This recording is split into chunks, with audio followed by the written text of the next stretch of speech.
안녕하세요. 날마다 기막힌 정오의 박준 목사입니다. 오늘 새로운 하루가 시작이 되었습니다. 오늘 주님의 은혜와 평강이 여러분들과 함께 하시기를 주님의 이름으로 기도합니다. 한 조류학자가요, 깊은 산속에서 앵무새의 둥지 안에 있는 새끼를 발견하고는 그 새끼를 가져와 자기 집 새장에 넣어서 마당 한쪽에 두었다고 합니다.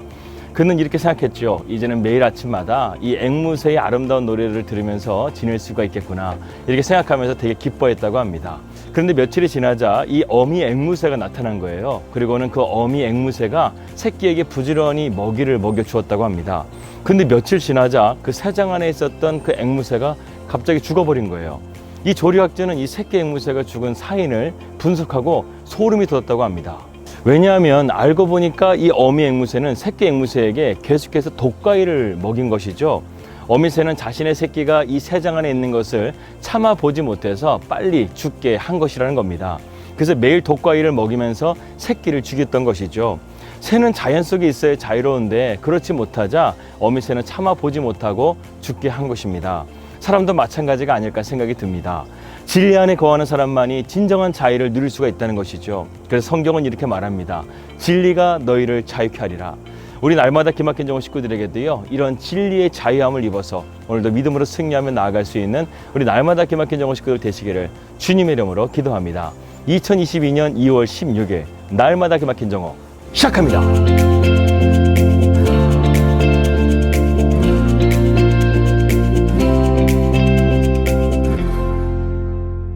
말씀 들어가도록 하겠습니다. 우리는 계속해서 다니엘서의 말씀을 함께 살펴보고 있죠. 다니엘서 7장부터는 환상과 묵시에 대한 말씀을 다루고 있습니다. 어린 시절 바벨론의 포로로 끌려온 다니엘이 이제 나이가 80이 넘도록 여전히 포로 생활 가운데 있습니다. 또한 그는 포로의 신분이기도 하지만 나라의 녹을 먹는 고관이기 때문에 바벨론을 마음대로 떠날 수도 없는 그런 상황 가운데 있었습니다. 그런데 오늘 말씀을 보게 되면 다니엘은 다른 곳에서 지금 또 다른 환상을 보고 있다고 말씀하고 있습니다. 1절에서 2절입니다. 나 다니엘에게 처음에 나타난 환상 후에 벨사살 왕 제3년에 다시 한 환상이 나타나니라. 내가 환상을 보았는데 내가 그것을 볼 때에 내 몸은 엘람 지방 수산성이 있었고 내가 환상을 보기는 을레 강변에서이니라. 이 말씀을 보게 되면 지금 다니엘은 자신의 위치를 설명하고 있습니다. 그는 지금 엘람 지방 수산성에 있다는 것이죠. 그것은 바벨론이 아닌 메대와 파사 지역에 속한 곳이었습니다. 다니엘은 지금 그 위치에서 환상을 보고 있다는 것이죠. 8장 3절입니다. 내가 눈을 들어 본즉 강가에 두 뿔 가진 순양이 섰는데 그 두 뿔이 다 길었으며 그중 한 뿔은 다른 뿔보다 길었고 그 긴 것은 나중에 난 것이니라. 먼저 3절을 보게 되면 다니엘의 환상 중에 이 두 뿔을 가진 순양 한 마리를 보게 됩니다. 근데 자세히 보게 되면 이 두 뿔의 길이가 다르다는 것을 볼 수가 있습니다. 그런데 여기서 긴 뿔은 나중에 난 것으로 가브리엘 천사는 이 장면을 다음과 같이 해석을 합니다. 8장 20절입니다. 내가 본 바 이 두 뿔 가진 순양은 곧 메대와 파사의 왕들이라고 말씀하고 있습니다. 보통 성경에서요, 양은 하나님의 백성을 상징하는 동물로 자주 등장하는데 이 다니엘서에서 등장하는 두 뿔을 가진 순양은 바로 메대와 파사 제국을 상징하는 것입니다. 근데 여기서 보게 되면 두 뿔의 길이가 달라요. 왜냐하면 메대와 파사 제국이 처음에는 함께 잘 가다가 나중에는 이 파사, 즉 페르시아 제국이 더 성장함을 따라서 이 메대와 합병하게 되고 한 나라를 이루게 되었다는 것을 의미하는 것입니다. 이것을 나중에 난 뿔이 다른 뿔보다 더 길더라, 이런 의미를 우리가 해석할 수 있다는 것이죠. 그런데 이 순양의 힘이 얼마나 강한지 아무도 제어할 힘이 없다라는 것입니다. 아무도 상대할 나라가 없었다는 것이죠. 한마디로 말해서 큰 제국을 이루게 될 것이라는 것을 말씀하고 있다는 것입니다. 4절의 말씀입니다. 내가 본즉 그 순양이 서쪽과 북쪽과 남쪽을 향하여 받으나 그것을 당할 짐승이 하나도 없고 그 손에서 구할 자가 없으므로 그것이 원하는 대로 강해졌느니라. 이렇게 말씀했습니다. 이것은 바벨론 제국에 이어서 페르시아 제국이 패권을 장악하게 될 것이라는 것을 예언하고 있는 것입니다. 하지만 곧 이어서 현저한 뿔을 가진 순염소가 나타납니다. 8장 5절입니다. 내가 생각할 때에 한 순염소가 서쪽에서부터 와서 온 지면에 두루 다니되 땅에 닿지 아니하며 그 염소의 두 눈 사이에는 현저한 뿔이 있더라. 이렇게 말씀하고 있습니다. 가브리엘 천사는 이 순염소가 헬라 제국을 상징한다고 해석해주고 있습니다. 8장 21절입니다.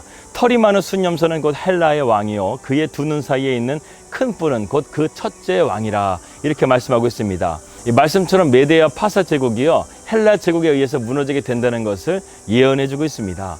헬라 제국을 상징하는 순념소에 대해서는 5절과 7절에 자세하게 나와 있습니다. 내가 생각할 때에 한 순념소가 서쪽에서부터 와서 온 지면에 두루 다니되 땅에 닿지 아니하며 그 염소에 두는 사이에는 현저한 뿔이 있더라. 그것이 두 뿔 가진 순양 곧 내가 본 강가에 있던 양에게로 나가되 분노한 힘으로 그곳에게 달려가더니 내가 본즉 그것이 순양에게로 가까이 나아가서는 더욱 성내어 그 순양을 쳐서 그 두 뿔을 꺾으나 순양에게는 그것을 대적할 힘이 없으므로 그것이 순양을 땅에 엎드러뜨리고 짓밟았으나 순양을 그 손에서 벗어나게 할 자가 없었더라. 이 말씀을 가만히 보게 되면 이 순년소를 제어할 힘을 그 누구도 가지고 있지 않다고 강력한 힘을 가졌다고 지금 묘사하고 있습니다. 이것이 바로 페르시아 제국을 멸망시킨 헬라 제국의 위험이라는 것입니다. 이 페르시아 제국은 힘 한 번 쓰지 못하고 헬라 제국이 무너지게 됐다는 것이죠. 그런 순염소에 두는 사이에는 현저한 뿔이 무엇을 상징합니까? 바로 헬라 제국의 황제였던 알렉산더 제왕을 의미하는 것입니다. 그런데 그 뿔이 꺾이고 네 뿔이 등장하게 됩니다. 다니엘서 8장 8절입니다. 순념소가 스스로 심히 강대하여 가더니 강성할 때 그 큰 뿔이 꺾이고 그 대신에 현저한 뿔 넷이 하늘 사방을 향하여 났더라. 여러분, 서양 고대사를 보게 되면 헬라 제국은 알렉산더가 죽고 난 네 나라로 분열되게 됩니다. 20년이라는 시간 동안 헬라 제국의 왕권을 차지하고자 알렉산더 황제 밑에 있었던 7명의 장군이 각축전을 벌인 결과 결국 네 나라로 재편되게 된 것이죠. 그리스와 마케도니아 지역은 카산드리오 왕조요, 소아시아 지역은 리시마코스 왕조, 그리고 이집트 지역은 프롤레마이오스 왕조, 그리고 시리아와 이란 지역은 셀루코스 왕조가 들어서게 됩니다. 이 과정에서 헬라 제국은 알렉산더 시절의 명성을 잃어버리게 되고 쇠락하게 되죠. 제국은 네 등분으로 나누어지게 됩니다. 특히 시리아와 이란 지역을 차지한 셀루코스 장군 이후에 안티오쿠스 4세가 등장하는데 그는 BC 167년에 이스라엘 민족의 자존심이었던 예루살렘 성전을 침공하게 됩니다. 그리고 그 뒤 예루살렘 성전에 제우스 신전을 세우고 이스라엘 민족이 끔찍이도 싫어하는 돼지를 제물로 바치게 되죠. 그때부터 이스라엘과 안티오쿠스 4세와의 이 원수의 관계가 시작이 되어지게 됩니다. 민족의 자존심이었던 성전을 빼앗긴 이스라엘 민족은 하스몬 왕조를 중심으로 다시금 예루살렘을 잠깐 탈환하게 되죠. 그래서 요한복음 10장에 나오는 이 수전절이 바로 예루살렘을 탈환해서 독립을 차지한 그 날로 기념하며 지켰다는 것입니다. 이 이야기가 바로 다니엘서 8장에 기록되고 있다는 것이죠. 여러분, 이러한 모든 것들이 다 다니엘서의 말씀을 통해서 본 장면이라는 것이죠. 이 환상이 의미하는 바를요, 우리는 잘 해석해야 됩니다. 다니엘은 앞으로 펼쳐질 이러한 역사들을 가브리엘 천사를 통해서 듣고 보면서 이 일에 대하여 해석해 달라고 말씀하고 있죠. 8장 15절입니다. 나 다니엘이 이 환상을 보고 그 뜻을 알고자 할 때에 사람 모양 같은 것이 내 앞에 섰다고 했습니다. 우리는 이러한 모든 역사를 다 지나왔기 때문에 그 역사를 한눈에 볼 수 있지만 다니엘은 아직 일어나지 않는 역사를 지금 보고 있기 때문에 이러한 모든 것들을 해석할 수 있는 능력이 없었습니다. 그래서 하나님 앞에 이 말씀의 뜻을 알게 해달라고 지금 간절하게 기도하고 있는 것이죠. 얼마나 다니엘이 이것을 알고 싶었냐면 바카시라는 히브리어를 쓰고 있습니다. 여기서 바카시라는 단어는요, 고통스러울 정도로 하나님 앞에 묻고 있다는 것이죠. 하나님, 정말 이것을 알고 싶습니다. 하나님, 이 말씀의 뜻을 저에게 알려주십시오. 이렇게 지금 구하고 있다는 것이죠. 그만큼 다니엘은요, 하나님께서 주시는 계시에 대한 말씀에 대한 갈급함이 있었다는 것입니다.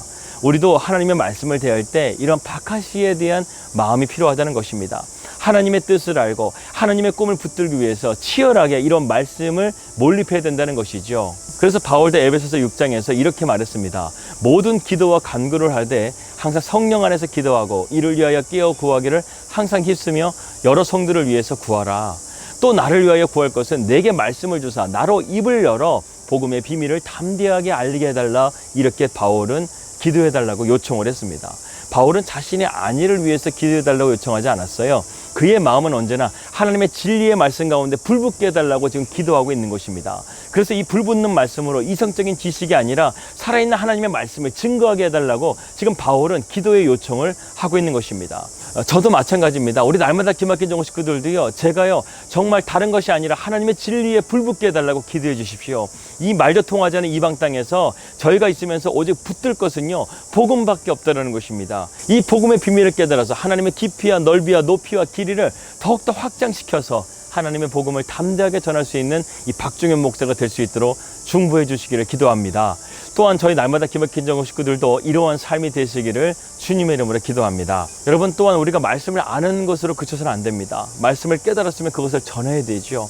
그래서 우리는 전하는 자가 되어야 합니다. 그리스도의 증인으로서 우리의 삶을 잘 살아가야 된다는 것이죠. 그러기 위해서는 먼저 우리가 진리에 대한 목마름이 있어야 됩니다. 이러한 목마름이 저와 여러분들에게 함께하기를 주님의 이름으로 기도합니다. 기도하겠습니다. 하나님 아버지 감사합니다. 우리의 마음 가운데 진리에 대한 목마름이 있게 하여 주시옵소서.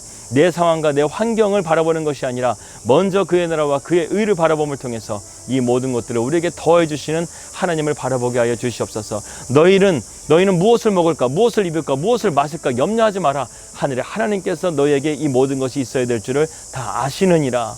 하나님 믿습니다. 아멘입니다. 우리의 삶이 이러한 것들을 바라보는 시시한 삶이 아니라 하나님의 영광을 바라보며 믿음으로 담대하게 나아가는 주님의 백성이 될 수 있도록 인도하여 주시옵소서.